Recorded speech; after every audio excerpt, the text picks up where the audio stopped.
누가복음 17장입니다. 네, 누가복음을 1장부터 계속 지금 이제 달려오고 있죠. 드디어 누가복음 17장까지 왔습니다. 네, 오늘 설교 제목이 하나님 나라의 무슨 정신? 시민 정신. 네, 하나님 나라의 시민 정신. 네, 어떤 내용일지 우리 또 말씀 속으로 같이 한번 들어가 보도록 하겠습니다. 오늘 하나님께서 주신 말씀은 누가복음 17장 20절에서 21절 말씀입니다. 두 절 우리 한 목소리로 같이 봉독하시죠. 바리새인들이 하나님의 나라가 어느 때에 임하나이까 묻거늘 예수께서 대답하여 이르시되 하나님의 나라는 볼 수 있게 임하는 것이 아니요 또 여기 있다 저기 있다고도 못하리니 하나님의 나라는 너희 안에 있느니라. 네, 이 짧은 두 절의 말씀 속에 반복되는 단어가 있죠. 뭐예요? 하나님의 나라. 네, 하나님의 나라. 네, 하나님의 나라가 이 짧은 구절 속에 세 번이나 나옵니다. 하나님의 나라. 하나님의 나라가 성경에 특별히 신약 성경에 얼마나 많이 나올까요? 많이 나오겠죠? 네, 많이 나옵니다. 많이 나옵니다. 100번이 넘게 나옵니다. 100번이 넘게 나와요. 하나님 나라가. 그러니까 쉽게 얘기하면 주님께서 오신 가장 중요한 가장 본질적인 목적 중에 하나가 뭐라는 거예요? 하나님의 나라를 우리에게 소개시키고 하나님의 나라에 우리를 초대하고 하나님의 나라에서 함께 멋진 삶을 살아가자라는 하나님의 뜻이, 하나님의 의도가 말씀 속에 담겨 있다라고 보시면 되겠습니다. 네, 여러분은 하나님의 나라에 살고 계십니까? 아멘을 한 3분의 1 정도만 하시는 거 보니까 3분의 2는 하나님의 나라가 아닌 다른 나라에 살고 계신 것 같아. 여러분 하나님의 나라 안에 살고 계십니까? 김길라 집사 역시 기도하더니 아주 그냥 영성으로 아멘 소리가 놀랍습니다. 네, 여러분 하나님의 나라, 네, 하나님의 나라. 하나님의 나라는 여러분 어떤 나라라고 생각하셔요? 죽어서 가는 천국인가요? 그렇게만 생각하시나요? 아니겠죠? 아닙니다. 네, 어찌됐든 성경의 가장 핵심이 뭐라고요? 하나님의 나라. 특별히 신약 성경의 하나님의 나라입니다. 하나님의 나라. 주님께서 오셔서 공생애를 시작하시면서 첫 번째 설교하신 첫 번째 내용이 뭐냐면 하나님의 나라가 어떻게 됐다? 가까이 왔다. 하나님의 나라가 가까이 왔다. 네, 회개하고 복음을 믿으라 라고 주님께서 공생애 시작하시면서 첫 일성을 하나님의 나라가 가까이 왔다. 여러분 가까이 왔다. 우리 주변에 와 있다 라고 주님께서 말씀하셨어요. 그러면서 거듭나지 않으면 하나님 나라를 볼 수 있다 없다? 없다. 하나님 나라를 볼 수도 있대요. 거듭난 자만이 하나님을 볼 수 있다라고 말씀하십니다. 그리고 어린아이처럼 순전하게 하나님 나라를 받아들이지 않으면 하나님 나라를 들어갈 수 있다 없다? 하나님 나라를 들어갈 수 없다라고 말씀하고 계십니다. 그리고 주님께서 굉장히 많은 병자를 고치시고 귀신을 쫓아내시고 하나님의 나라가 너희에게 임했다라고 말씀하셨습니다. 그리고 여러분이 너무나 잘 아는 산상수훈 마태복음 5장에 팔복이 나와 있죠. 하나님은요, 하나님의 나라는요, 이 세상의 나라와 전혀 다른 나라임을 말씀하셨습니다. 하나님 나라의 가치관에 대해서 전혀 다른 말씀. 이 세상 나라는 성공한 자, 가진 자, 높은 자 이런 사람이 지배하고 그런 사람이 대접받고 그런 사람이 성공하고 그런 사람이 복받은 것이라고 말하고 있지만 하나님의 나라는 그렇지 않습니다. 하나님의 나라는 그렇지 않습니다. 누가 하나님의 나라에서 복된 자예요? 심령이 가난한 자. 박 권사님, 심령이 가난한 자. 심령이 가난한 자가 복이 있대요. 또요, 애통하는 자가 복이 있습니다. 여러분 누구를 위해서 애통하십니까? 자기 자신 때문에 애통해 하신 적이 있나요? 누군가를 향해서 애통해 하신 적이 있나요? 애통하는 자가 복이 있다라고 말씀하십니다. 또요, 온유한 자 복이 있다고 합니다. 큰 소리치고 떵떵거리는 자가 아니라 겸손하게 온유한 자가 복이 있다고 합니다. 하나님의 나라는 그런 자의 것이라는 거예요. 의에 줄이고 목마른 자에게 복이 있다고 합니다. 하나님 나라는 의에 줄이고, 여러분은 무엇에 줄여 하고 있습니까? 무엇에 목말라 하고 있습니까? 또 하나님의 나라는 마음이 청결한 자, 마음이 깨끗한 자, 마음이 순전한 자가 복이 있다. 하나님의 나라에서는 그런 사람이 복이 있다. 화평케 하는 자가 복이 있다. 의를 위하여 핍박을 받는 자가 복이 있다라고 말씀하십니다. 여러분, 하나님 나라는요, 여러분 가까이에 와 있는, 주님 오심으로 우리 가까이에 와 있는 하나님 나라는요, 이 세상 나라와 다릅니다. 네, 하나님 나라를 저와 여러분이 잘 알고 하나님 나라 안에서 누리고 하나님 나라 안에서 기뻐하고 하나님 나라 안에서 멋진 삶을 살다가 영원한 하나님 나라에 들어가시는 저와 여러분 되시기를 간절히 소원합니다. 하나님 나라가 도대체 어떤 나라일까? 성경에서 가장 잘 표현하고 있는 한 구절을 고르라면 저는 로마서 14장 17절, 18절, 19절 말씀입니다. 네, 하나님의 함께 한번 봉독해 볼까요? 첫 절, 하나님의 나라는 먹는 것과 마시는 것이 아니요 오직 성령 안에 의와 평강과 희락이라. 뭐라고요? 세 가지 얘기하죠. 하나님의 나라는 뭐라고요? 의, 평강과 희락이라. 네. 하나님의 나라는요, 먹는 것 마시는 것이 아니래요. 이 세상은요, 이 세상 나라는요, 다 먹는 것 마시는 것 입는 겁니다. 조금 고상한 말로 이 세상 정부는, 이 세상의 권세는, 이 세상 나라는 조금 고상한 말로 조금 문자를 써서 경제와 안보입니다.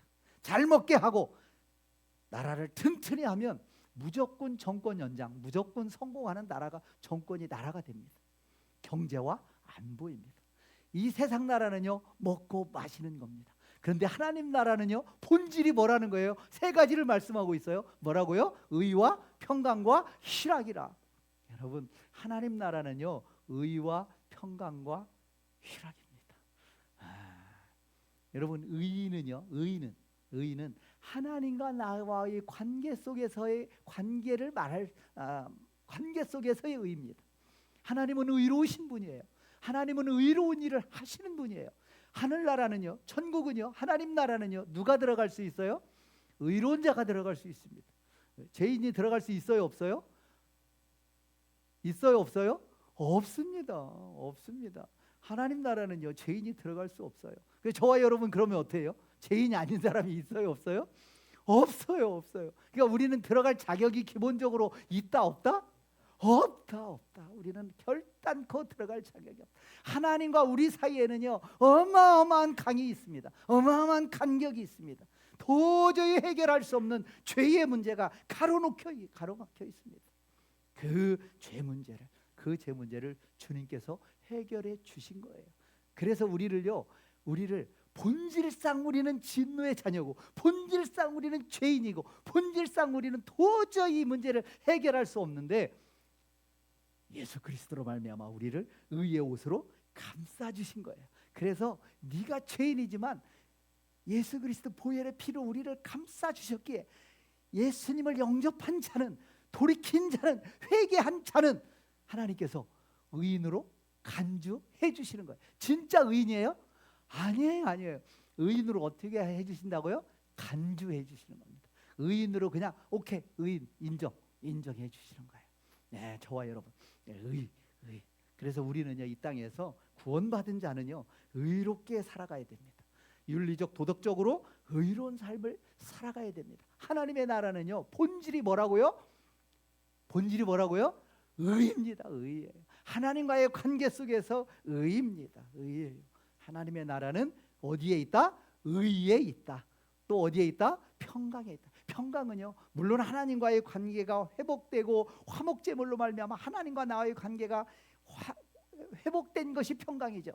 그래서 여기서 이야기하는 이 평강은 거기에서 더 넘어서서 우리 사람과 사람 사이의 평화, 사람과 사람 사이의 평안. 네. 그래서 우리 하나님의 나라는 인간 관계가 어때야 되는 거예요? 평화가 있어야 되는 겁니다. 평화가 있어야 돼요. 여러분 평화하십니까? 배우자끼리 평화하십니까? 평화하시네요? 네. 평화하시나요? 금두가 집사님이 난 없는데 뭔 소리 하는 거예요? 라고 앞에서 이렇게 눈 크게 뜨고 쳐다보셔가지고 네 죄송합니다. 네, 네. 네. 부부가 평화해야 됩니다. 자식과 부모가 평화해야 돼요. 목장끼리 평화해야 돼요. 네, 교회 안에서 목자와 목원이 평화해야 됩니다. 네, 평강입니다. 하나님의 나라는요 평화에 있습니다. 이런 하나님과의 관계에서의 인간 관계에서의 평화가 있을 때 자연스럽게 희락, 기쁨은 자연스럽게 주어지는 겁니다. 네, 하나님의 나라는 본질이 성령 안에 있는 뭐와 뭐다? 의와 평강과 희락이다. 네, 여러분들이 하나님 나라에 소속돼 있다면, 하나님 나라의 시민권을 갖고 있는 자라면 저와 여러분의 삶 속에 이 본질인 의와 평강과 희락이 늘 넘치셔야 될 줄 믿습니다. 네, 이걸 놓치지 마셔요. 네, 놓치지 마셔요. 의와 평강과 희락, 의와 평강과 희락. 이런 자에게는 두 가지 결과가 뒤따른다고 말하고 있습니다. 뭐예요? 그리스도를 섬기는 자는 하나님을 기쁘시게 한다. 네, 하나님의 나라 안에서 하나님의 의와 평강과 희락, 이런 하나님의 나라의 본질을 우리가 놓치지 않고 살아가는 자에게는 하나님이 뭐 하신다? 기뻐하신다. 그런 자의 삶을 하나님이 기뻐하신다. 하나님이 기뻐하시는 저와 여러분의 삶이 되길 원합니다. 하나님이 기뻐하시는 삶을 살아야 돼요. 이 땅에서 어찌하든지 우리는 하나님의 눈에 띄어야 됩니다. 하나님의 시선에 저와 여러분이 포착이 돼야 되는 거예요. 있으나 마나 어디 있는지 모르겠다, 이런 존재가 되면 돼요, 안 돼요? 안 됩니다. 안 됩니다. 하나님의 눈에 띄어야 됩니다. 하나님이 기뻐해야 돼요. 저와 여러분을 통해서 하나님이 기뻐해야 됩니다. 하나님을 기쁘시게 한다는 거예요. 어떤 자가요? 하나님의 나라에서 의와 평강과 희락의 삶을 살아가는 자에게 하나님이 기뻐하신다는 거예요. 그리고 하나 더 있습니다. 사람에게도 칭찬받는다. 네, 하나님이 기뻐하시고요, 사람에게도 칭찬을. 네, 우리가 하나님 나라의 본질인 의와 평강과 희락을 붙잡고 그 안에서 믿음으로 살아가면, 성령 안에서 살아가면 하나님이 기뻐하시고 다른 사람에게도 칭찬받는다. 그래서 우리는 그러므로 이 절의 결론이, 그러므로 우리가 힘써야 될 것이 두 가지가 있는데 뭐다? 첫 번째, 우리가 화평의 일을 위해서 힘써야 된다. 두 번째 뭐다? 덕을 세우는 일에 힘써야 된다라는 거예요. 네, 화평케 하는 일에 힘써야 된다는 겁니다. 네, 여러분은 피스메이커입니까? 여러분은 트러블 메이커입니까? 여러분 자신을 가슴에 손을 얹고 한번 생각해 보시죠. 네, 이 자리에 계신 모든 분들은 피스메이커인 것 같아요. 그러니까 누군가도 데려오고 누군가를 세우기 위해서 애를 쓰고 기도하죠. 네, 여러분 화평케 하는 자가 되어야 됩니다.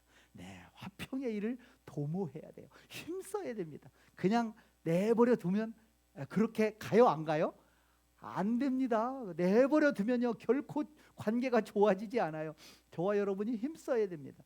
여기서 이야기 듣고 저기서 이야기 듣고 서로 안 좋은 점만 이야기해서 서로 이간질 시키면 안 되는 거예요. 우리는요 좋고 나쁜 거를 들었어요. 좋고 나쁜 걸 들었어요. 서로에게 전해줄 때는 뭔만 전해주면 돼요? 좋은 점만 전해주면 됩니다. A의 B를 좋은 점만 얘기하고 B에게는 A를 좋은 점만 얘기하고, 그러면 나중에 어때요? 둘이 굉장히 친해지죠. 굉장히 더 친해집니다. 네. 근데 반대로 내가 말을 옮기면 어떻게 써요? A와 B가 원수됩니다. 순식간에 원수돼요. 네, 우리는요 화평의 일을 힘써야 됩니다. 이게 하나님께서 기뻐하시는 거예요. 네, 기뻐요. 그리고 덕을 세워야 됩니다. 우리는 덕을 세우는 일을 해야 되는 거예요.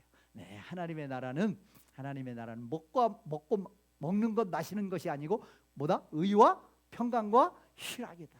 그런 자는 하나님이 기뻐하시고 사람에게도 칭찬받는다. 그렇게 하기 위해서는 두 가지를 힘써야 된다. 뭐와 뭐다? 화평의 일과 덕을 세우는 일에 힘써야 된다. 이 두 가지 일에 힘쓰시는 저와 여러분, 우리 초대교회 모든 성도들 되길 간절히 소원합니다.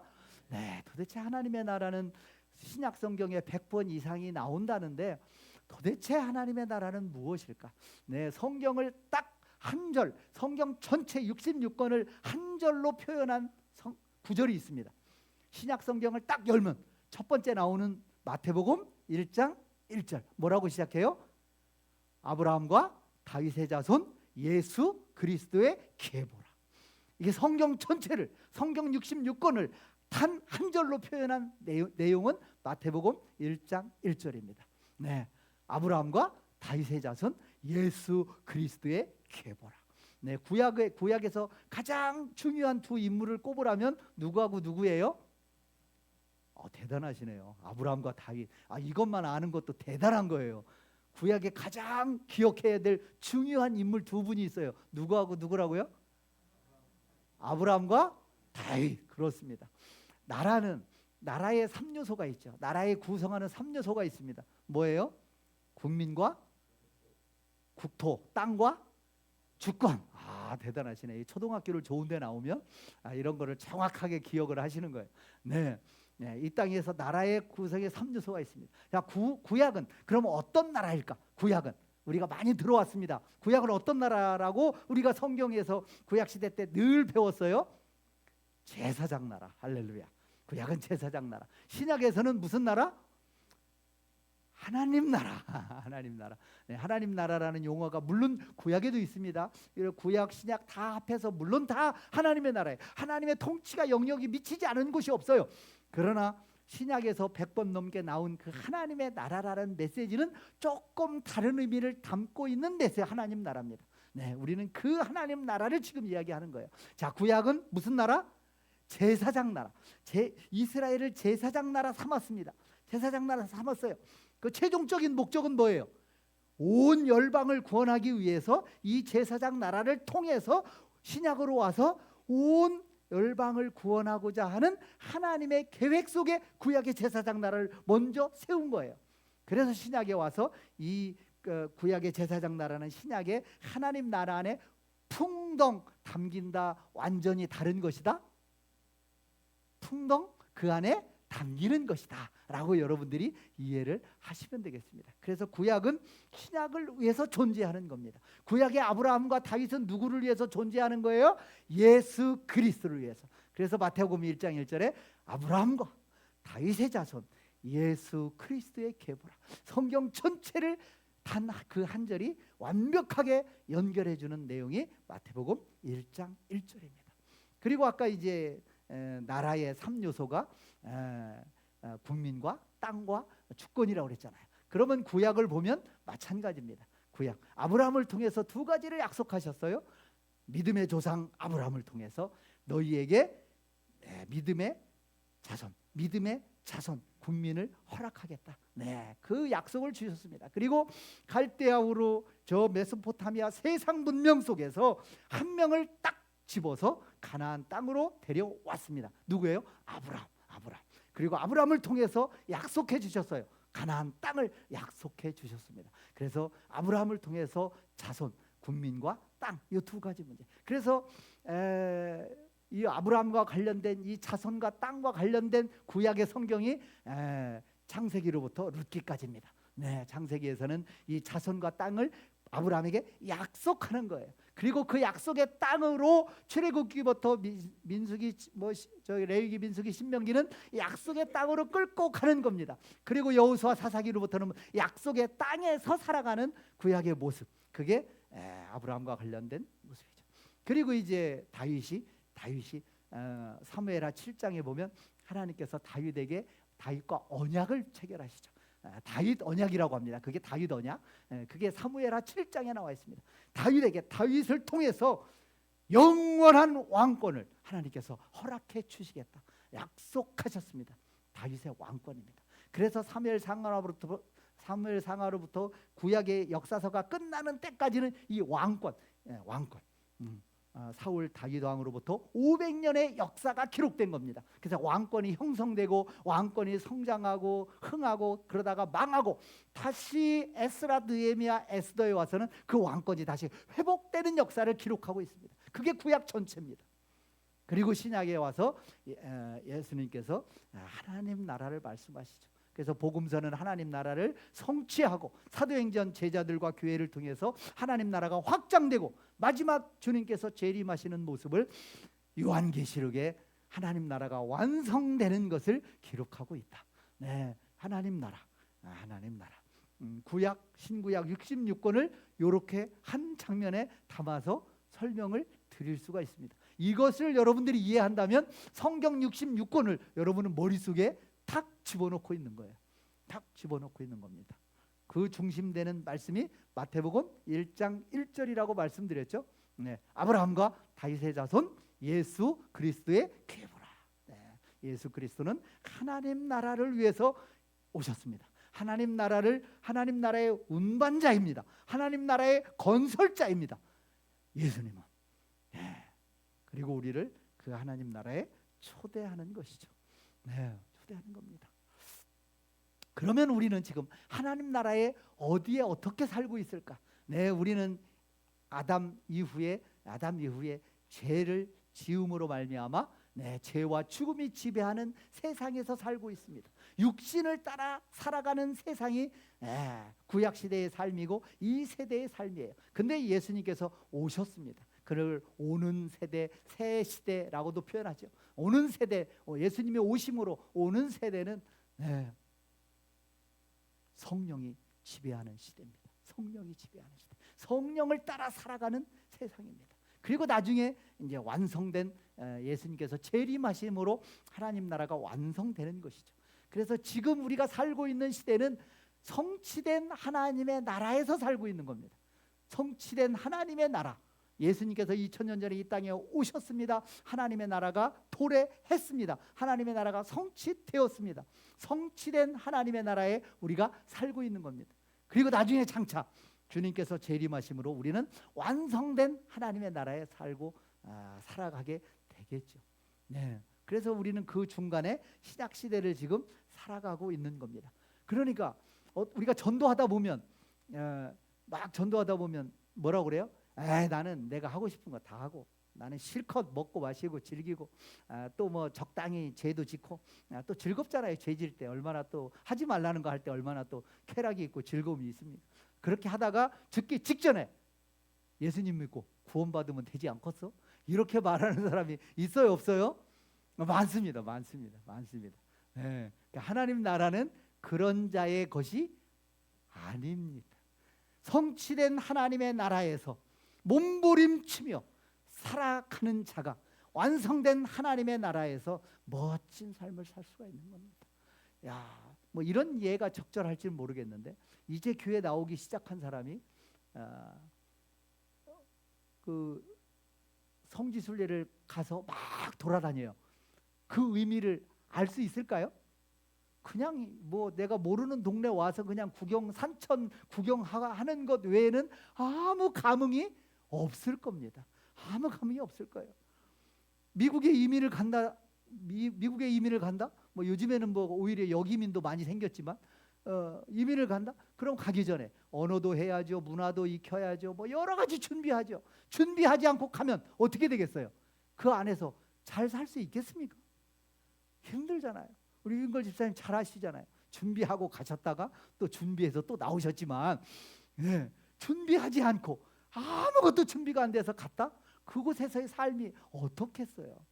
네, 천국은요, 하나님의 나라는요, 내가 죽기 직전에 다 이 땅에서 즐길 거 즐기고 하고 싶은 거 하고 죄 엄청나게 짓고 다 용서해 주신다는데 믿으면 죽기 직전에 나 주님 믿습니다. 꼴까닥 천국. 이런 게 아니라는 겁니다.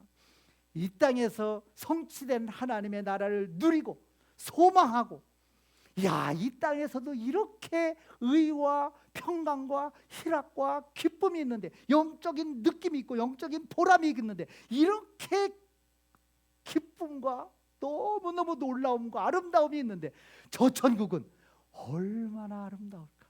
얼마나 멋진 세계일까? 저 천국은 얼마나 기가 막힐까? 이 땅은 천국의 그림자라는데 그림자가 이토록 멋있다면 천국의 진짜는 얼마나 대단할까? 이거를 사모하면서 그리면서 살아가는 것이 성취된 하나님의 나라에서 살아가는 저와 여러분의 삶이어야 한다는 겁니다. 삶이어야 한다는 거예요. 의와 사랑과 평과 희락을 느끼면서, 그리고 더 추구하면서, 그 본질을 우리가 잊지 않고 기억하면서, 그런 자가 이 땅에서 성취된 하나님의 나라를 살아갈 때 더 사모하게 되고 더 간절하게 되고, 그렇게 되는 것이죠. 그래서 이거를 한 문장으로 표현하면, 하나님의 나라는 already, 이미 하나님의 나라는 도래했다. 이미 하나님의 나라는 성취됐다. 그러나 not yet, 하나님의 나라는 아직 완성되지 않았다. not yet. 하나님의 나라 already, 이미 임했다. 그러나 하나님의 나라 아직 not yet, 완성되지 않았다. 우리는 어디를 살고 있어요? 성취된 하나님의 나라에서 지금 살아가고 있다라고 여러분들이 보시면 되겠습니다. 자, 그러면 예수님이 오심으로, 예수님께서 공생에 3년 동안 예수님께서 오셔서 하나님 나라가 도래했고 하나님의 나라가 성취됐다라고 하는데, 이 성취된 것을 조금 더 현미경을 들이대서 앞뒤를 조금 더 이렇게 들여다보면 이렇게 말씀을 통해서 우리가 알 수 있습니다. 아까 말씀드렸던 마가복음 1장 15절, 예수님께서 첫 번째 설교, 예수님께서 첫 번째 오셔서 하셨던 말씀이, 때가 찼고 하나님의 나라가 어떻게 했다? 가까이 왔다. 하나님의 나라가 가까이 왔다. 여러분 가까이 왔다. 여러분이 해야 될 것은 두 가지다 말씀하시는 거예요. 뭐예요? 회개하고 복음을 믿으라. 회개하고 복음을 믿으라. 하나님의 나라가 가까이 왔다. 하나님의 나라가 여러분에게 임했다. 하나님의 나라가 이곳에 임했다. 우리가 해야 될 일은 두 가지인 거예요. 뭐예요? 회개하고 복음을 믿는 겁니다.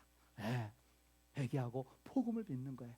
그게 저와 여러분이 이 땅 살아가면서 해야 될 일입니다. 그런 예수님을 세례 요한이 바라보면서 뭐라고 얘기해요? 요한이 예수께서 자기에게 나오심을 보고 이르되, 보라, 세상 죄를 지고 가는 하나님의 어린 양으로다. 예수님께서 오셔서 무엇을 하시기 위해서 오신 거예요? 세상 죄를 지고 세상 죄를 해결하기 위해서 이 땅에 오신 거예요. 아까 처음에 말씀드렸잖아요.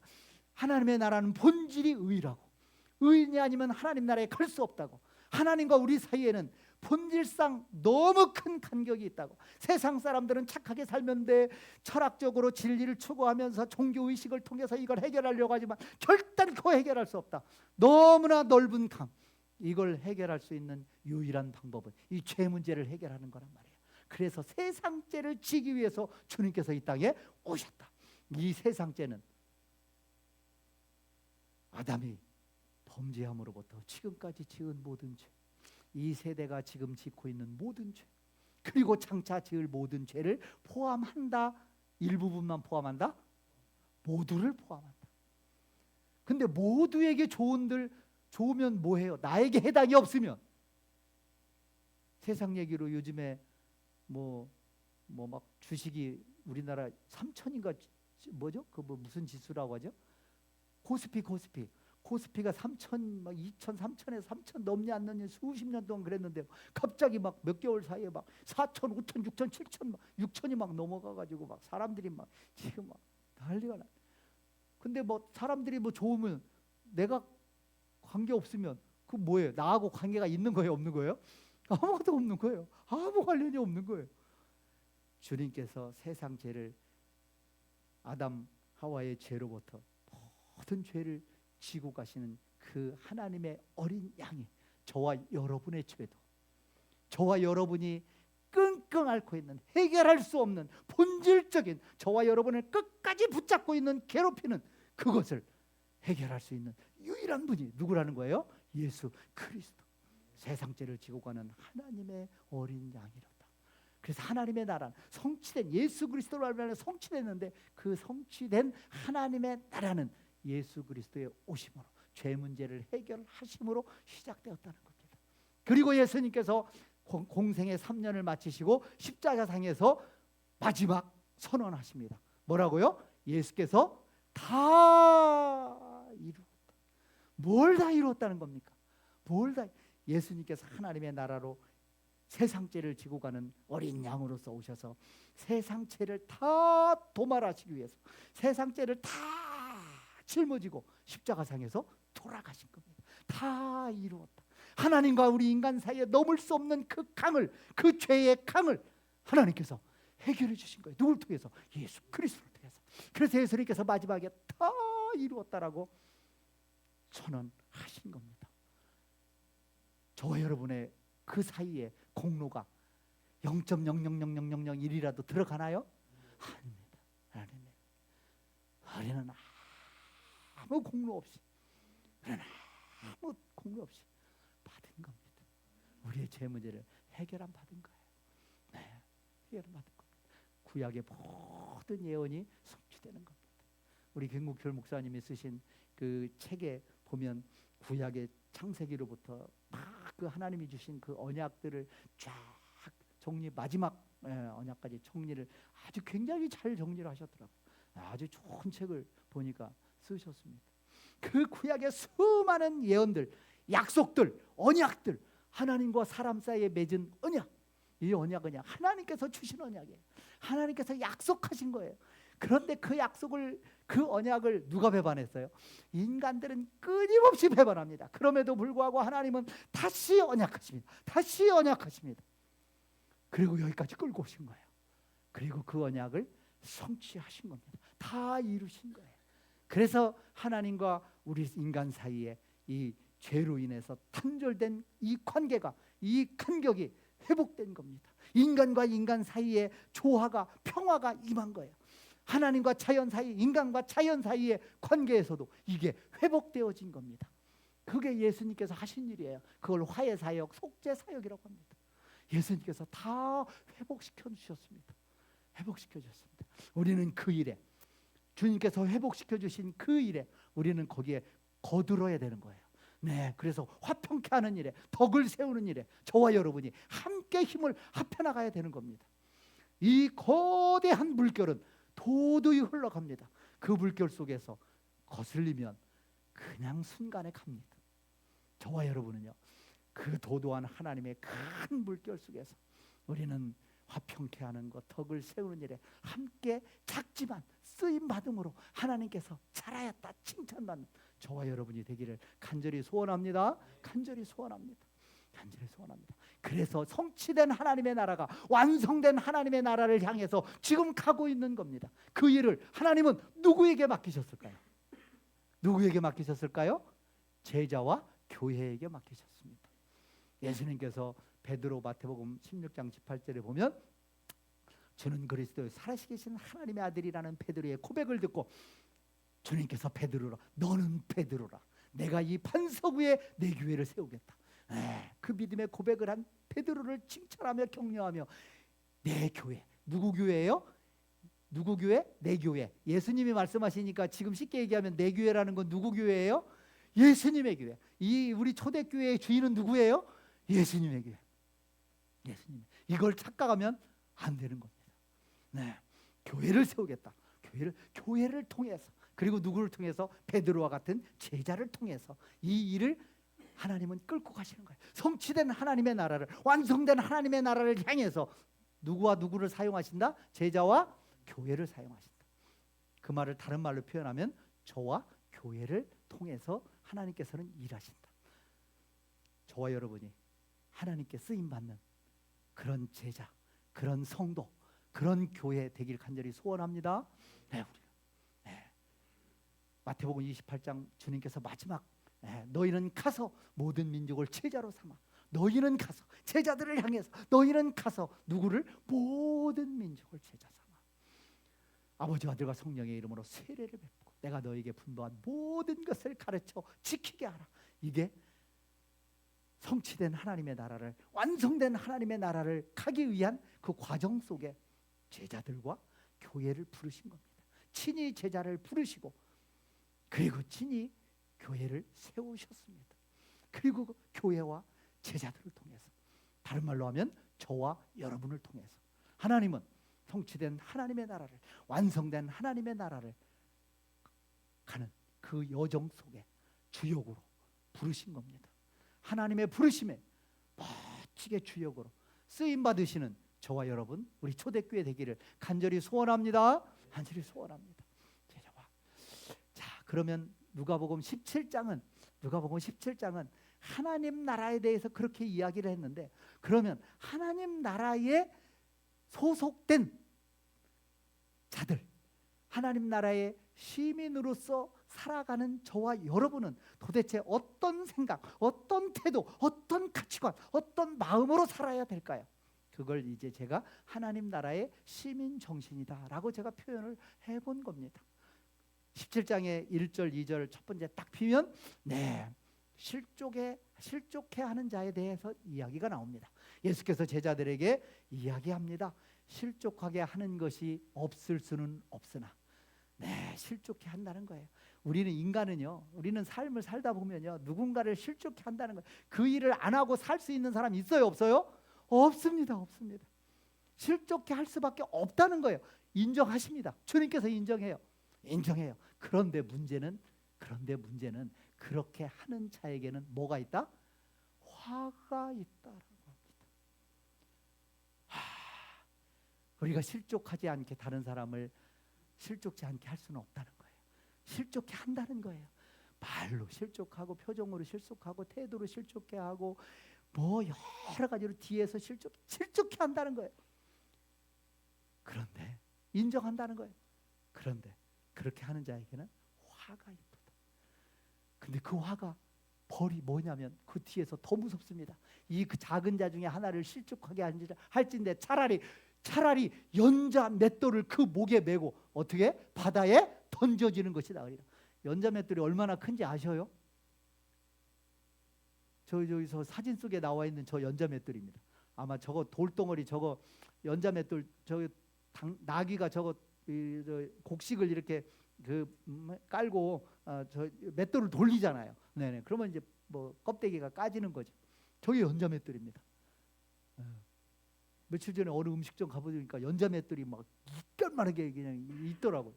야, 그거 들으려고 꿈쩍도 안 해요. 제가 보니까 한 200~300kg는 넣기 나가겠더라고요. 그거를 목에다 달고 바다에 빠져 죽으라는 거예요. 그게 더 낫다는 거예요. 어떤 자에게? 실족하게 하는 자에게. 이야, 무서운 얘기입니다, 여러분. 누군가를 가슴 아프게 하고 누군가를 실족하게 하는 게요, 그럴 수 있다는 거예요. 인정해요. 그런데 그런 자에게는 화가 있도다. 차라리 저 큰 연자 맷돌을 메고 목에 걸고 바다에 빠지면 다시 올라올 수 있겠어요, 없겠어요? 완전 범죄. 안 올라와요. 절대 안 올라와요. 와, 어떡하시겠어요? 네. 그런데 저와 여러분에게 하나님께서요, 해결책을 주셨어요. 이 문제를 해결할 수 있는 길을 열어주셨어요. 감사해요. 감사하지 않아요? 별로 감사하지 않아요. 감격이 별로. 이 문제를 해결할 수 있는 방법을 마태복음 25장에 보면 주님께서 말씀하십니다. 마지막 때에 주님께서 마지막 때에 심판한다는 거예요.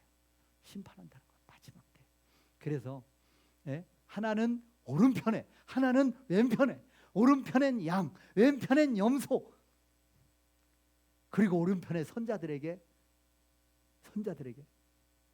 내가 놀라운 나라를 유업으로 물려주겠다라고 이야기합니다. 근데 그 오른편의 양, 오른편의 선자, 하나님의 마지막 때에 주님께서 재림대로 다시 오셔서 오른편 왼편 양, 염소 갈릴 때에 여러분은 어느 쪽에 서실 겁니까? 아니, 어느 쪽에 서게 될 것 같습니까? 그 양의 편에 선 자들에게 말합니다. 너는 내가 목마를 때 나에게 물을 줬고, 내가 굶주릴 때 나에게 음식을 줬고, 내가 헐벗을 때 나에게 옷을 줬고, 내가 감옥에 있을 때 네가 나를 위로해 줬고 방문해 줬고, 내가 병들 때 함께 해줬고. 아니, 제가 언제요? 저 그런 적 없는데요. 제가 언제 주님을 그렇게 했습니까? 라고 말할 때 주님이 뭐라고 말씀하셔요? 마태복음 25장 40절에서 이 중에 가장 지극히 작은 자 중에 한 명에게 한 것이, 곧 누구에게 한 것이다? 나에게 한 것이다. 예수님께서 그렇게 말씀하신 거예요. 그러니까 저와 여러분이 마지막 심판 때 영생에 들어갈 수 있는, 오른쪽에 설 수 있는, 양의 무리에 설 수 있는 길을 정확하게 알려주셨습니다. 지극히 작은 자 중 하나에게 사랑하고 관심 갖고 베풀어주고 먹여주고 격려해주고 세워주고, 이렇게 하면 하나님께서 나에게 한 것이다, 주님께서 내게 한 거야 라고 주님께서 그대로 인정해 준다는 거예요. 이야, 여러분이 할 수 있는 거를 주님이 말씀하셨어요? 도저히 할 수 없는 거를 주님이 말씀하셨어요? 할 수 있는 겁니다. 여러분 하셔요. 여러분 이 중에 오늘 처음 나온 저 민우 있잖아요. 한 번씩, 우리 또 문주모님 오셨잖아요. 한 번씩 다 가서 인사해야 됩니다. 여러분 새 가족이 왔나요? 왜 이 좋은 기회를 놓쳐요? 왜 주님께 충성하고 주님께 인정받을 수 있는 그 찬스를 왜 놓쳐요? 잘 오셨습니다. 환영합니다. 우리 교회 최고입니다. 우리 같이 한번 멋지게 살아봐요. 신앙생활 같이 한번 잘해봐요. 등 한번 두드려 주세요. 손 한번 잡아주세요. 그러면 그게 누구에게 한 것이다? 주님께 한 것이다. 아니, 주님이 날마다 우리에게 보내주잖아요. 우리 주변에 연약한 자 있어요, 없어요? 있습니다. 우리가 어디를 가나, 어느 모임을 가나, 이 중에 가장 작은 자가 누굴까? 육체적으로 가장 연약한 자가 누굴까? 이 중에 마음이 아픈 자가 누굴까? 이 중에 가장 내가 조금이라도 도움을 줄 수 있는 자가 누굴까를 우리가 늘 살아가면서 기억을 하면 됩니다. 그래서 그 모임에 가서 높은 자에게 가서 악수하고 사진 찍고, 이것도 중요하지만 이 모임 가운데 가장 연약한 자가 누굴까? 가장 격려가 필요한 자가 누굴까를 생각해서 다가가는 거예요. 오셨냐고. 오늘 이렇게 오셔서 너무 좋다고. 당신을 보니 진짜 내가 주님을 만난 것 같다, 이렇게 표현하기가 좀 그렇게 하시며 거시기 하면, 당신을 만나니까 진짜 예상도 못했는데 생각도 못했는데 너무 기쁘다고. 우리 같이 한번 기념사진 찍을까요? 연예인하고만 찍을 생각하지 말고, 여러분 주님께 한 거래요. 그게 우리가 신앙생활하면서 교회 안에서 성취된 하나님의 나라에서 우리가 복받는 길은요, 하나님이 활짝 열어주셨습니다. 활짝 열어주셨어요. 누구에게 우리의 관심과 누구에게 우리의 격려의 말을 해야 될까요? 칭찬과 격려의 말을 안 해도 되는 대상은 이 세상에 아무도 없습니다. 아무도 없습니다. 여러분 만나는 자에게요, 격려하셔요, 칭찬하셔요, 세워주셔요, 최고라고 인정해 주셔요. 그렇게 주님께서 그 길을 저에게, 여러분들에게 알려주셨잖아요. 복받는 길을, 아니 영생의 길을 알려주셨잖아요. 알려주셨잖아요. 어려운 건가요? 돈이 엄청 드나요? 아니에요. 아니에요. 저와 여러분의 말로, 저와 여러분의 표정으로, 저와 여러분의 한 번 잡아주는 손길을 통해서 그 일을 우리는 할 수 있습니다. 그 일을 통해서 세워갈 수 있는 거예요. 있는 거예요. 여러 가지 실족하게 하는 것들이 있지만 특별히 말로 인해서 실족하게 되는 경우가 대부분입니다. 그래서 야고보서 3장 2절에 보면 말에 대해서 이야기를 합니다. 말에 대해서, 말로 많이 실수하고 말로 많이 실족해 한다는 거예요.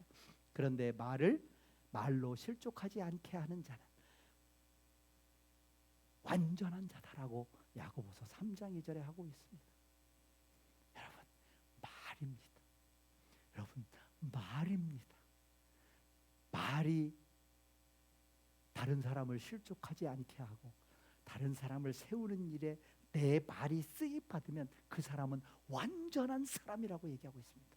그게 야고보서 3장 2절의 말씀입니다. 여러분 말입니다. 우리는요, 이 말이, 이 언어가 우리에게 하나님이 주신 놀라운 도구이고 축복이지만 이게 엄청난 화가 되는 경우가 대부분입니다. 여러분은 여러분의 언어를, 여러분의 말을 어디에 어떻게 사용하시겠습니까? 사람에게 실족하게 하고 상처 주는 일에 저와 여러분의 말과 언어를 쓰겠습니까? 아니면 세우는 일에, 사람을 격려하는 일에, 그래서 주님 기뻐하시고 그에게 한 말 한마디가 나에게 한 거다라고 주님 생각하시는 그 작은 자에게 우리가 말 한마디, 격려 한마디 하면서 함께 교회를 세워가고 사람을 세워가는 저와 여러분이 된다면 하나님이 얼마나 기뻐하실까요? 우리 말로 승부 겁시다. 말로 승부 겁시다. 말로 승부 겁시다. 말에 실수가 없으면요 완전한 자라예요. 거의 완성된 하나님의 나라에 합당한 자가 되는 거예요. 말에 실수가 없으면. 말로 실수를 할 가장 가능성이 높은 사람이 누굴까요? 말 많이 하는 사람. 목사. 제가 지금 이 시간에 말을 가장 많이 하잖아요. 목사. 제 말 때문에 상처받는 자 있을 수 있습니다. 말이 너무 중요합니다. 여러분, 내 말이 죽이기도 하고 누군가를 살리기도 합니다. 여러분의 말 살리는 도구가 되어야 되지 않겠습니까? 저와 여러분이 살리는 도구로 쓰임 받아야 되지 않겠습니까? 여러분, 우리 초대교회는요 달라야 돼요. 우리가 꿈꾸는 게 뭐예요? 우리는 라마나의 같은 교회를 꿈꾸잖아요. 우리는 2000년 전 초대교회 같은 교회를 꿈꾸잖아요. 우리는 달라야 됩니다. 우리는 정말 달라야 돼요. 초대교회 와서 라마나의를 느껴야 됩니다. 누구를 통해서요? 목사를 통해서요? 아니요. 저와 여러분 자신을 통해서, 나를 통해서 처음 온 사람이, 나를 통해서 초신자가, 나를 통해서 새로운 사람이 라마나의를 느껴야 되는 거예요. 2000년 전 초대교회를 느껴야 되는 거예요. 네, 하나님은 그걸 원하십니다. 말에 실수하지 않고 말에 온전한, 그래서 온전한 자라 칭함 받으시는 저와 여러분 되길 원합니다. 하나님 나라의 시민은 작은 자를 배려하는 게 하나님 나라의 첫 번째 시민 정신입니다. 두 번째 하나님 나라의 시민 정신은요 용서입니다. 용서예요. 3절 4절에 나오죠. 17장 3절 4절에 만일 내 형제가 죄를 범하거든 뭐하라? 경고하라. 누가 잘못하면 죄를 지으면 경고하라는 거예요. 근데 마태복음 18장에 보면 이 경고를 마태복음은 주님께서 그렇게 이야기하고, 잘못하느냐? 형제가 죄를 지면 경고하라는 거예요. 다른 사람에게 얘기하지 말라는 거예요. 그 사람한테만 1대1로 찾아가서 얘기하라는 거예요. 다른 사람에게 얘기하지 말라는 겁니다. 그리고 그 사람에게 가서 얘기해서 그 사람이 받아들이면 그 형제를 얻은 것이다라고 말합니다. 그리고 받아들이지 않으면 한두 명을 데리고 가라는 거예요. 한두 명을 데리고 가서 다시 한번 얘기하라는 거예요. 그래서 두세 사람의 입에 증언으로 그 사람에게 얘기하라는 거예요. 그것도 안 받아들이면 이제 교회에 얘기해서 교회 이름으로 권면하라는 겁니다. 그렇게 해서도 안 되면 이방인과 세리와 같이 대접하라, 취급하라라고 이야기하고 있습니다. 형제가 죄를 범하거든 경고하라. 누구에게? 직접 가서 그 사람에게, 다른 사람에게 얘기하라는 게 아닙니다. 다른 사람의 허물을 보면 다른 사람에게 얘기하지 마세요. 다른 사람에게 얘기하지 마세요. 그 사람 본인에게 얘기하라. 본인에게 얘기할 자신이 없으면 기도하시기 바랍니다. 네, 그렇게 하라는 거예요. 그리고 회개하거든 용서하라는 거예요. 용서하라는 거예요. 근데 용서가 어렵습니까? 쉽습니까? 어렵습니다. 네, 어렵습니다. 용서가 생각처럼 쉽지 않습니다. 누가 용서할 수 있을까요? 누가 용서할 수 있을까요? 용서 받아본 사람만이 용서할 수 있습니다. 사랑을 많이 받아본 사람이 사랑할 수 있는 거예요. 그런데 저와 여러분은요 용서를 받았잖아요. 여러분 용서 받았습니까? 몇 번 용서 받았습니까? 몇 번 용서 받았습니까? 하나님으로부터 몇 번 용서 받았어요? 김숙 회장님, 권사님 몇 번? 셀 수 없이. 셀 수 없이. 우리가 전도 폭발 훈련할 때 전도하다 보면 누구에게가 이렇게 전도하다 보면 죄에 대해서 얘기하잖아요, 그죠? 그래서 당신이 죄인입니다. 예? 뭔 소리야? 내가 왜 죄인이야? 뭐 이렇게 이제 고개 뻣뻣이 들고 그러잖아요. 그러면 누군가를 살인하고 누군가를 간음하고 누군가를 사기치고 한 것만 죄가 아니고 마음으로 지은 죄도 죄입니다. 입으로 욕한 것도 죄입니다. 마음으로 시기하고 질투한 것도 죄예요. 네. 예수님께서도 그렇게 말씀하셨잖아요, 그죠? 여자를 보고 음욕을 품으면 간음한 거다라고 얘기했잖아요. 똑같다는 거예요. 하나님이 보실 때는 똑같은 죄라는 거예요. 그러니까 죄를 하루에 3번씩만 짓는다면 하루에 3번 짓는 것도 많이 짓는 거예요? 적게 짓는 거예요? 엄청 적게 짓는 거죠. 어떨 때는 하루 종일 제가 머릿속에 누구를 막 미워하고 시기하고 질투하면 저거 어떻게 한번 해봐야 되는데 막 이렇게 생각을 한 수십 번 해봤다고. 근데 줄여가지고 하루에 3번 잘못했다. 그러면 1년이면 365일이니까 몇 번이에요? 1000번이 넘잖아요. 그래서 70평생을 살아가면 몇 번이에요? 7만 번이 넘잖아요. 하나님 앞에 섰는데 검사가 지금 하나님 앞에서 나의 죄를 낱낱이 얘기합니다. 너 10살 때, 너 15살 때, 너 20살 때 네가 생각 이런 음란하고 더러운 생각을 수도 없이 그걸 막 처음부터까지 다 까발려가지고 막 쫙 얘기해. 그걸 하루 종일 듣다 보면 어떻게 되겠어요? 진짜 미치고 팔짝 뛸 일 아니겠어요?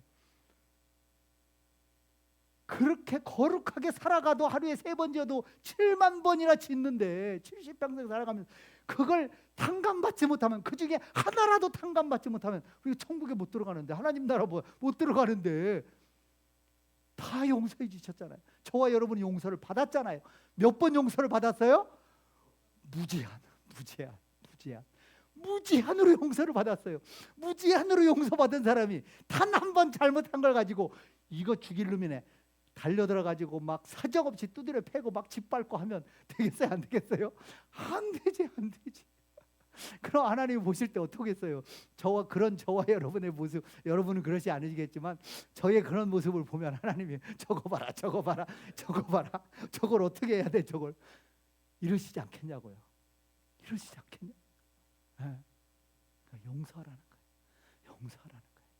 우리는 이 땅에서 할 일이요, 용서하는 겁니다. 누가 잘못했으면 그럴 수도 있지. 나 같았으면 더 했어. 나는 더 했어. 사실 알고 보면 나는 더 해. 뭐 그렇게 말씀드리기가 좀 불편하시면 괜찮아요. 옆 사람 보면서 한번 얘기해 보시죠. 괜찮습니다. 괜찮아요. 다 괜찮아요. 괜찮습니다. 여러분, 하나님 나라의 시민은요 용서에 있습니다. 저와 여러분이 얼만큼 용서하느냐, 얼만큼 관용하느냐, 얼만큼 품느냐, 용서에 달려 있습니다. 그 사람의 크기는요 용서의 크기에 달려 있습니다. 나의 삶의 크기는요 내가 얼만큼 품느냐입니다. 얼만큼 용서하느냐입니다. 어디까지 품을 수 있느냐는 겁니다. 네.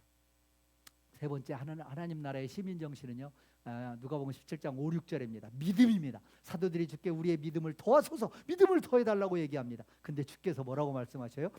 겨자씨 하나일 만한 믿음이 있었더라면 뽕나무더러 뿌리가 뽑혀 바다에 심기우라. 얼마만한 믿음? 겨자씨 하나일 만한 믿음. 근데 믿음은 막 계속 양적, 우리는 믿음을 양으로 생각합니다. 믿음을 더해달라. 근데 주님이 아니라는 거예요. 겨자씨만한 믿음만 있으면 기적이 일어난다는 거예요. 여러분, 겨자씨만한 믿음이 있습니까? 겨자씨, 요 지극히 작은 요게 겨자씨예요. 저 사진 나온 게. 네네. 그래서 겨자씨입니다. 여러분, 저만한 믿음이 있어요, 없어요? 저만한 믿음도 없다라고 말하지는 못하겠죠. 아무리 이제 막 나온 그 새 가족이라 할지라도 저 정도는 나는 있겠지라고 생각하지 않겠습니까? 저 정도 있으면 된 겁니다. 믿음이 있으면 됩니다. 그 믿음이 참 믿으면 됩니다. 여러분, 겨자씨 심기우면 거기서 싹이 나서 자라서 2m, 3m 자라서 거기에 새가 깃들고 논다는 것을 우리는 믿음으로 고백할 수 있어요, 없어요? 이거 의심해요? 의심하지 않잖아요. 복음의 씨앗을 뿌리면 그 복음의 씨앗에 생명이 있기 반드시 잉태한다는 우리는 믿음이 있잖아요. 씨앗, 믿음. 여러분, 그 정도 믿음만 있으면 기적이 일어난다는 거예요. 여러분, 더 큰 믿음 구하지 마셔요. 하나님 이미 나에게 믿음 주신 줄 믿습니다. 그 믿음을 믿고 담대하게 선포하고 나아가는 겁니다. 여러분, 여러분에게 주어졌어요. 예수 그리스도를 영접한 순간 저와 여러분에게는요 주어진 거예요. 여러분, 아픈 데가 있으면요 목사님을 불러서 안수받는 것도 물론 중요하지만요, 여러분 스스로 아픈 데 손을 얹고 예수 이름으로 기도하셔요. 그런 능력이 저와 여러분에게 하나님이 주셨습니다. 믿음을 주셨다니까요. 여러분, 겨자씨만한 믿음이 있으시면 기도하셔요. 믿음 따라 하지 않는 것은 로마서 14장 23절에 믿음 따라 하지 않는 것은 전부 다 뭐라고 말씀하셨어요? 전부 다 뭐라고? 죄입니다. 죄. 우리가 믿음으로 살아가지 않으면요 전부 죄라는 거예요. 여러분 믿음으로 살아가시기 바랍니다. 믿음으로. 네, 믿음으로. 네. 그리고 누가복음 17장의 7절에서 10절에 보면 네, 겸손에 대해서 얘기하죠. 네. 밭을 이때 당시에는 노예 종의 그런 문화였으니까 밭을 갈거나 양을 치거나 종이 있어요. 막 열심히 일하고 들어왔어요. 그런데 그 종이 야, 너 오늘 하루 종일 무지하게 고생했지. 너 이제는 푹 쉬어. 내가 너 섬길게. 이런 주인이 있냐 이 말이에요. 없다고 그러잖아요. 그러면서 너희도 명령 받은 것을 다 행하는 이르기를 우리는 무익한 종이라. 우리가 해야 할 것을 한 것뿐이라. 네, 우리는 하나님 앞에요. 우리는 하나님 앞에서 무익한 종입니다. 해야 될 일을 한 것뿐입니다. 누가 칭찬하면 아니에요. 제가 해야 될 일을 다 연연한 거죠. 이런 마음 자세로 살아가라는 겁니다. 살아가라는 겁니다. 여러분 조직을 파괴하는 가장 적이 뭔 줄 아십니까? 공로주의입니다. 내가 한 게 얼만데, 내 지분이 있는데, 내가 이 교회 성장을 위해서 내가 얼마나 투자했는데, 내가 얼마나 열심히 했는데 내 지분 내놔야 되지 않아? 이 공로주의가요 교회를 깨트립니다. 요즘에 여러분 가슴 아픈 뉴스들을 많이 보잖아요. 우리는 진짜 하나님 앞에 목사부터 정신 똑바로 차려야 됩니다. 네, 나는 무익한 종입니다. 하나님 앞에 나는 할 일을 한 것뿐입니다. 내가 뭘 했다고요? 교회를 몇만 명, 몇십만 명 성장시키면 그 지분이 반은 목사인가요? 아니에요. 교회도 예수님의 교회고요. 무익한 종이라는 마음으로 섬겨야 되는 거예요. 나갈 때는요 말없이 조용히 나가야 되는 거예요. 내 지분 내놔라, 100억 내놔라, 있을 수 없는 일이에요. 정말 가슴 아픈 일입니다. 가슴 아픈 일입니다. 무익한 종입니다. 저 여러분 하나님 앞에요 마땅히 내 할 일을 한 것뿐입니다라는 마음과 자세로 우리는 살아가야 되는 거예요. 살아가야 되는 거예요. 마지막으로 누가복음 11장 17장 11절 16절에 보면 나병 환자 10명이 나옵니다. 예수님께서 지금 예루살렘을 향해서 가고 있습니다. 사마리아와 유대 사이를 지나서 가고 있습니다. 갈릴리 사이 한 마을에 들어갔습니다. 나병 환자가 10명이 있어요. 그들이 주님을 만나니까 불쌍히 여기소서라고 소리 지릅니다. 그래서 예수님께서 가라 제사장들에게 네 몸을 보여라. 그랬더니 가다가 그들이 깨끗함을 받았습니다. 말씀에 순종해서 갈 때 역사가 일어납니다. 말씀에 순종해서 행동으로 옮길 때 하나님의 역사는 일어나는 겁니다. 여러분 받은 은혜가 여러분 은혜를 받았습니까? 말씀을 통해서 은혜를 받았습니까? 여러분의 입술로 여러분의 행동으로 옮기지 않으면 아무 소용없습니다. 여러분이 실천하십시오. 가다가 깨끗함을 받은 겁니다. 그렇구나, 가면 되겠구나. 그런데 그때 일어난 겁니다. 육체의 치유를 받은 거예요. 그런데 그 10 중에 딱 몇 명만이 주님께 다시 왔어요? 단 한 사람. 근데 그 단 온 사람, 그 단 한 사람은요 사마리아 사람이에요. 그러니까 나머지 9명은 누구라는 거예요? 유대인이라는 겁니다. 10명 중에요 다 치유함을 받았어요. 그런데 진짜 감사해서 주님께 감사의 마음을 표현하고 하나님께 영광 돌린 자는 10명 중에 몇 명이었다? 단 한 명이었다. 여러분 감사신앙이 최고 신앙입니다. 여러분 감사신앙이 최고 신앙이에요. 그 사람의 신앙의 수준은요 그 사람의 입술에서 얼마나 감사가 넘치는지 보면 그 사람의 신앙의 수준을 알 수 있습니다.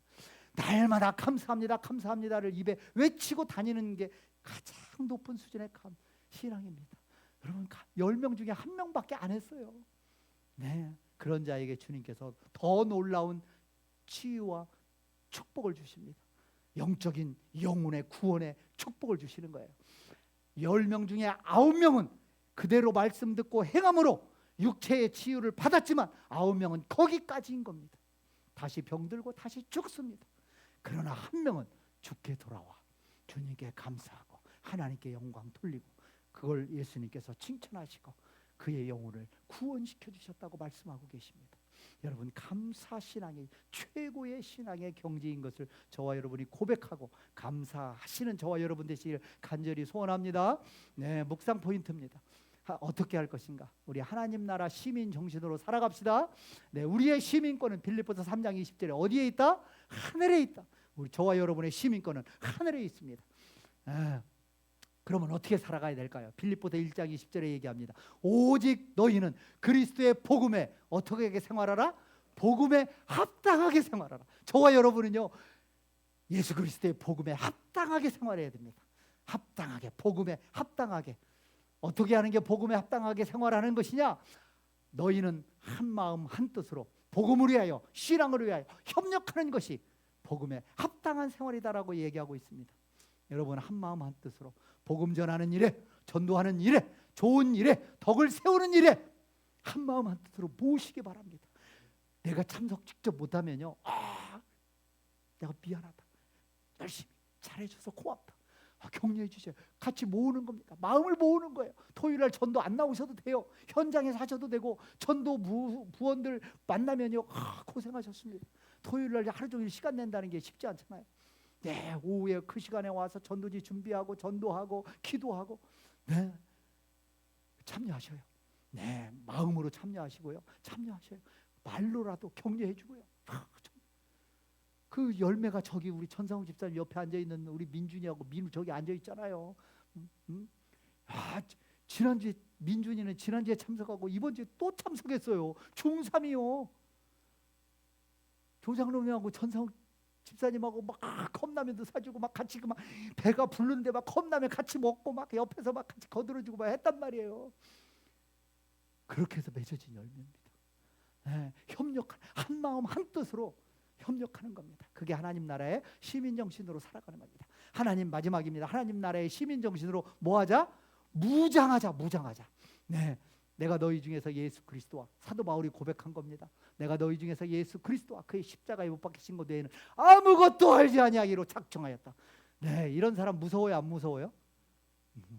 야, 잃을 게 없다고 다 우통 벗고 제끼고 막 달려들면요, 누가 손해겠어요? 저하고 지금 막 여기 지나가는 막 그 저기 누가 노숙자하고 막 들고 싸우면 누가 손해겠어요? 제가 훨씬 손해잖아요. 제일 무서운 게 뭐예요? 그냥 죽자사자 달려드는 거냐. 더 이상 잃을 게 없다고 생각하고. 근데 사도 바울은 어때요? 더 이상 잃을 게 없다는 겁니다. 지금까지 내가 갖고 있던 모든 것은 배설물로 여기노라. 오직 나는 예수 그리스도와 그의 십자가 외에는 아무것도 알지 않기로 작정했다라고 주님께서 말씀하십니다. 네, 하나님 나라의 시민 정신으로 무장하고 하나님 나라의 시민 정신으로 살아가시는 저와 여러분 되기를 간절히 소원합니다. 기도하겠습니다. 네, 오늘 함께 나눈 말씀 기억하면서, 네,